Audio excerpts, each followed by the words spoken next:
जीवन में 3 बातें याद रखना कभी मुश्किल नहीं आएगी। पहला बात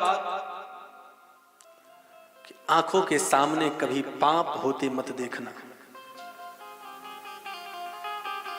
आंखों के सामने अगर पाप होते दिखे तो डटकर मुकाबला करना, और शक्ति न हो तो नेत्र बंद करके चल जाना।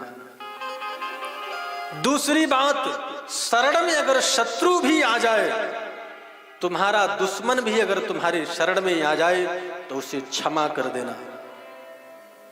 और तीसरी बात, अतिथि का सदा सत्कार करना।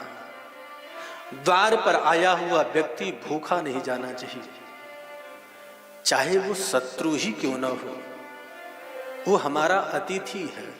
ये 3 बातें जीवन में याद रखना, जीवन बदल जाएगा।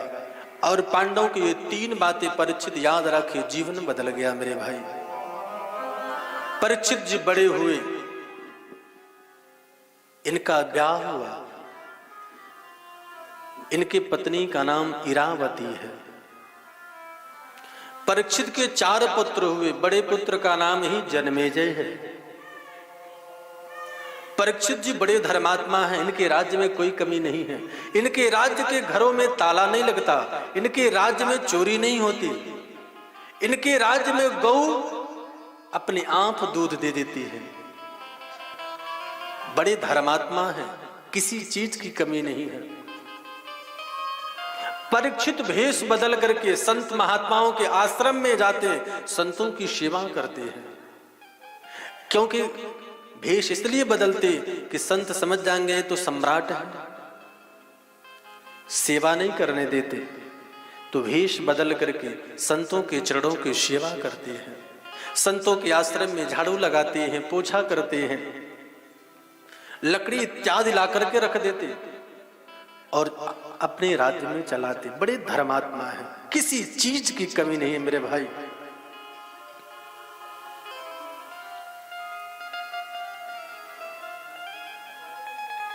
धीरे धीरे बड़े हुए, मन में एक दिन विचार होगा कि मेरा पुत्र बड़ा बेटा जन्मेजय हो गया है, अब इसको राज्य दे देनी चाहिए। एक दिन परीक्षित अश्व पर असवार हुए, सोने का मुकुट पहने, हाथ में तलवार लिए और सुदूर जंगल में चले गए।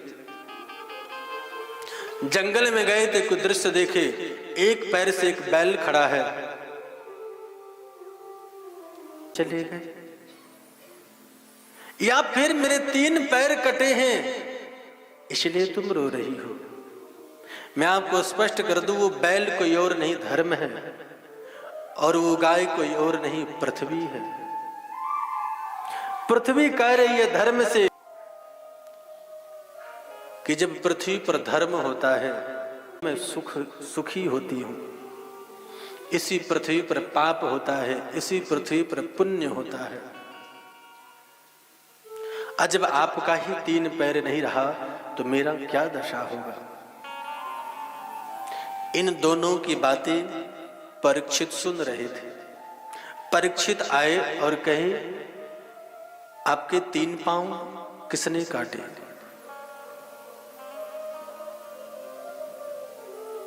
हमारे राज्य में ऐसा कौन है कि जो आपके पैर को काटे? बैल बोला, राजन क्या बताऊं,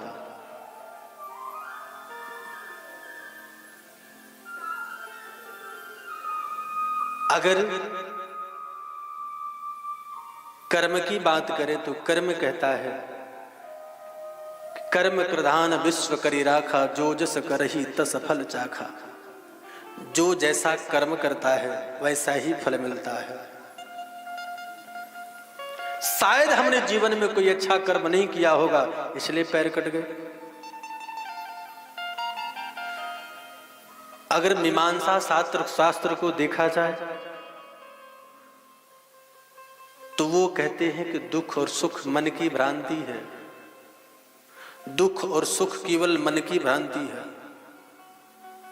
जो सुख हमें मखमल के गद्दे में सोने पर मिलता है, वही सुख कुत्ते को नाली में सोने से मिलता है।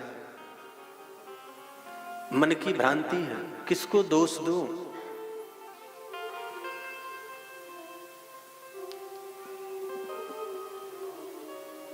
परीक्षित बोले कि महाराज मैं आपको पहचान चुका, आप कौन हो? मैं जानता हूं आप धर्म हो, फिर भी मैं पता लगाने का कोशिश करूंगा कि आपके पैर काटने वाला कौन हो सकता है। परीक्षित ना कह करके मुड़े, तब तक एक नंगा तलवार लेकर के, बड़ी बड़ी मूछें, बड़ी बड़ी आंखें, काले काले बाल, बड़ी बड़ी आंखें, माथे पर काली पट्टी, नंगा तलवार लेकर के उस बैल के वो भी पैर काट रहा था। परीक्षित मुड़कर देखे, बोले सावधान,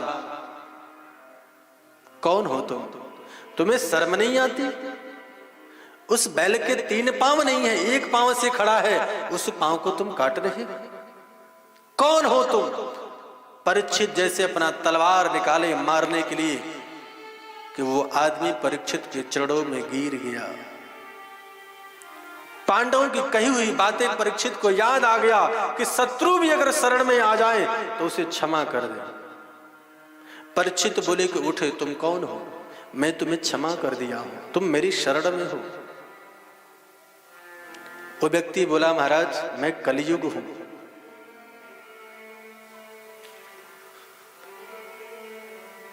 मेरा नाम कलयुग है, ये मेरा ही समय है और ये धर्म है। कलयुग का सबसे बड़ा शत्रु धर्म है मेरे भाई। कलयुग नहीं चाहता कि हमारे राज्य में 1 पांव भी, 1 चरण भी धर्म हो। कथा में अगर आप आओ और मन न लगता हो तो समझो कलयुग सर पे बैठा हुआ है। कथा में बैठो, अगर गहरी नींद आती हो तो समझो कलयुग बैठा है सर के ऊपर। कलयुग चाहता ही नहीं है कि आप मंदिर जाओ, कलयुग चाहता ही नहीं है कि आप धर्म के कार्य करो। कलयुग का शत्रु है।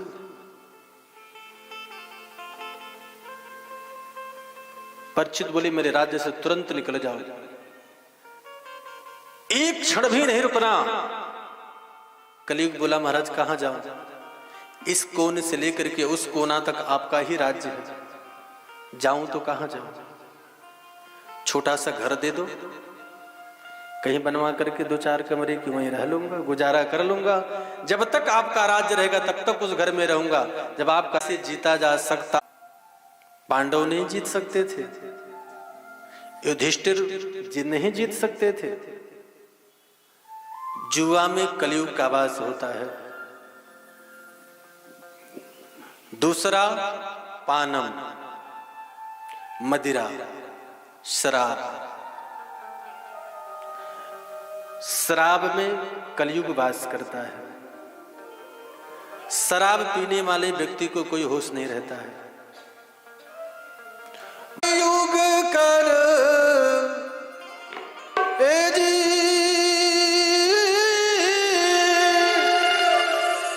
यह कलयुग कर परम प्रकाशा, मानस पूर्ण होई नहीं पापा, मानस पूर्ण होई नहीं पापा, मानस पूर्ण होई नहीं पापा, मानस पूर्ण होई नहीं।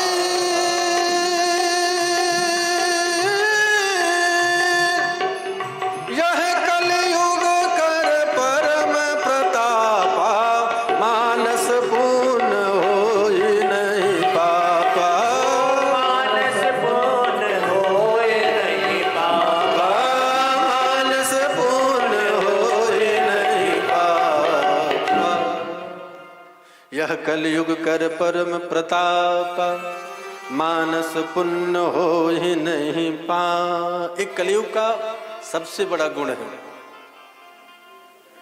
कलयुग में मन से किसी को गाली दो ना, उसका पाप नहीं लगता है।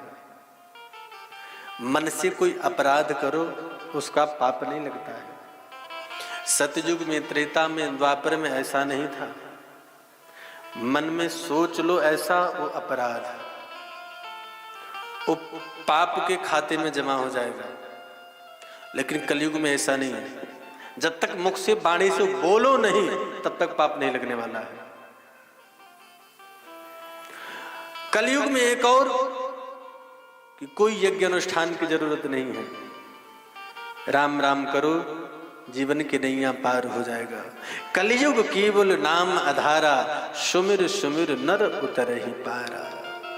कलयुग समयुग आन नहीं, जो नर कर विश्वास। कलयुग समयुग आन नहीं, जो नर कर विश्वास। कलयुग समयुग आन नहीं, जो नर कर विश्वास। गाये राम गुण गन विमला, भवतर भी नहीं प्रयास। गाये राम गुण गन विमला, भवतर भी नहीं प्रयास। कलयुग के समान युग भी नहीं है मेरे भाई। एक बार दिल साफ करके, हृदय निर्मल करके मंदिर के सामने, ठाकुर के सामने कह दो, हे प्रभु हम आपके हैं, बस जीवन की नैया पार हो जाएगी। विडंबना यह है कि कलयुग में एक बार हृदय निर्मल करके बोलना बड़ा कठिन है। ये मन पवित्र नहीं होता है। जब तक हम बैठे हैं तब तक पवित्र हैं।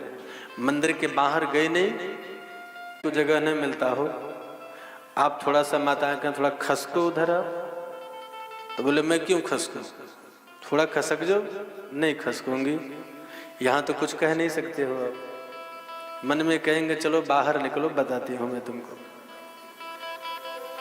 कहने का भाव मन निर्मल नहीं होता है।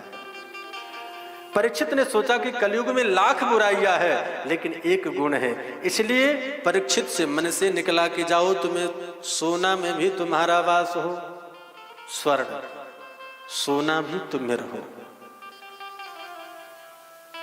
कलयुग बड़ा प्रसन्न होगा, क्योंकि कलयुग जानता है कि परीक्षित जुआ नहीं खेलते हैं, परीक्षित जी मदिरा पान नहीं करते हैं, परीक्षित जी पराय स्त्री गमन नहीं करते हैं, अहिंसक नहीं है ये।